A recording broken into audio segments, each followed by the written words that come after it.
Yes, use bike কিনবেন, কিন্তু use বাইকের মধ্যে বাইকটা হতে হবে বেস্ট বাইক। তো কিভাবে বুঝবেন এটাই বেস্ট বাইক?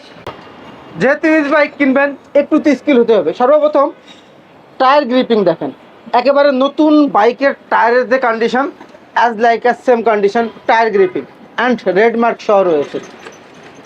হ্যাঁ বন্ধুরা, যারা স্কিল পারসন তারা কিন্তু ডিস্কটাও চেক করে নেবেন, একেবারেই নতুন কন্ডিশন। যেহেতু ফ্রন্টের টায়ার দেখছেন, সেহেতু রিয়ারের টায়ারটাও দেখতে হবে যে আসলে রিয়ারের টায়ারটা কেমন কন্ডিশন আছে। যদি নতুনের মতোই থাকে তাহলে বাইকটা অলমোস্ট নতুনের মতোই। যখন কোনো বাইকের অ্যাক্সিডেন্ট হিস্টরি থাকবে না, তখন বাইকের কোথাও কোনো দাগ স্ক্র্যাচ থাকবে না। সো পুরা বাইকের কোনো পার্টে কোথাও কোনো দাগ স্ক্র্যাচ পাবেন না।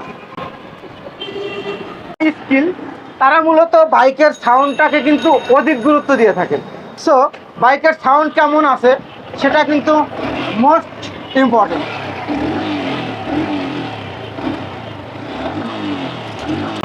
সো বাইকের মাইলেজটা কিন্তু খুবই ইম্পর্টেন্ট একটা ইস্যু। সো বাইকের মাইলেজ কত আছে এর উপরে কিন্তু বাইকের কন্ডিশনও অনেক সময় বিবেচ্য বিষয়। বন্ধুরা, ইউজ বাইক কিনবেন আর টেস্ট ড্রাইভ দিবেন না তা হবে না, অবশ্যই বাইকটি টেস্ট ড্রাইভ দিতে হবে।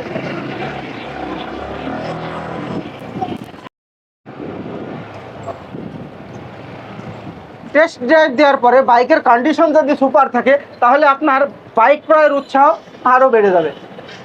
সো সোহান বাইকস যে কোনো বাইকের বেস্ট বাইকটাই আপনাদের সামনে প্রেজেন্ট করে থাকে, এবং আপনারা কিন্তু সেই বাইকগুলো অবশ্যই আপনাদের মনের মতো করে যাচাই বাছাই করে ক্রয় করতে পারবেন। বাংলাদেশের মধ্যে বৃহৎ ইউজ বাইকের শোরুম হিসেবে সোহান বাইকস কিন্তু অনেক বেশি এগিয়ে। সো চলে আসুন আপনার বেস্ট বাইকটি ক্রয়ের জন্য আমাদের লোকেশন।